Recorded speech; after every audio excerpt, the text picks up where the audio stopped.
اهلا يا مسعد يا ابني. اهلا يا ماما. سمي بالله كده يا حبيبي. بسم الله الرحمن الرحيم. بسم الله سلام واحده كده. ايوه على مالك، اسند ظهرها.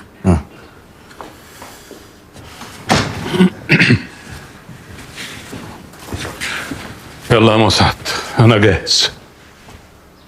جاهز ازاي؟ هو انت جاي معايا ولا ايه؟ اه طبعا جاي معاك. وايه لازمتها يعني؟ ما تاخذنيش، انا على قد المشوار ورادد. وعلى ايه تروح وترجع؟ ما اجي معاك نخلص المصلحه واجيبها واجي. هو انتوا مش مستأمنيني على بنتي ولا ايه؟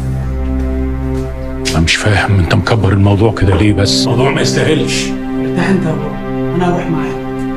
هو في ايه يا اخوانا؟ هو انا جاي اخد حاجه منكم؟ انا جاي اخد بنتي ساعه زمن وارجعها لكم. وانت ايه اللي مضايقك يا مسعد يعني في ان بابا ولا يوسف يجوا معاك؟ ان جيت للحق حاجات كتير مضايقاني. المفروض ان انا اخد البيت واروح بيها على البيت، ومفروض تيجي انت كمان معايا. بس انا عارف ان كلام الناس مسوحك، ولحد ما ربنا يهدي بنتك كده كده هتبات في حضنك في اي مكان انت فيه. ربنا يهدي الجميع يا ابني. بص يا مسعد، محدش مسوح حد، محدش مستقوي على حد غيرك انت. انت اللي مستقوي عليها وعلينا. ماشي يا عم محمود، ادينا بنبدا صفحه جديده ونقطه من اول السطر. وانا هرجع ريم تبات في حضن امها هنا، ياخدها هي وامها تبات في بيتها على سريرها. امها ملهاش بيت ولا سرير غير هنا يا مسعد.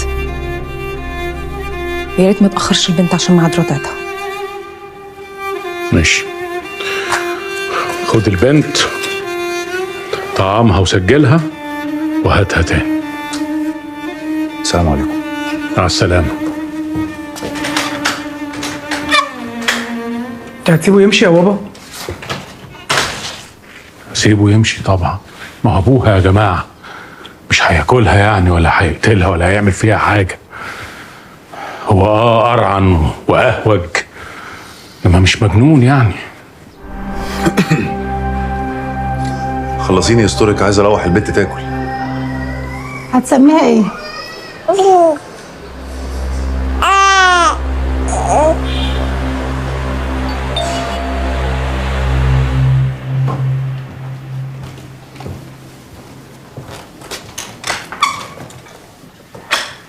السلام عليكم.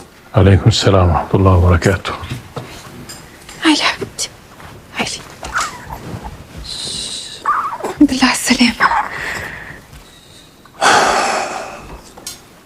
وخلوني اجي اشوفها يا عم محمود.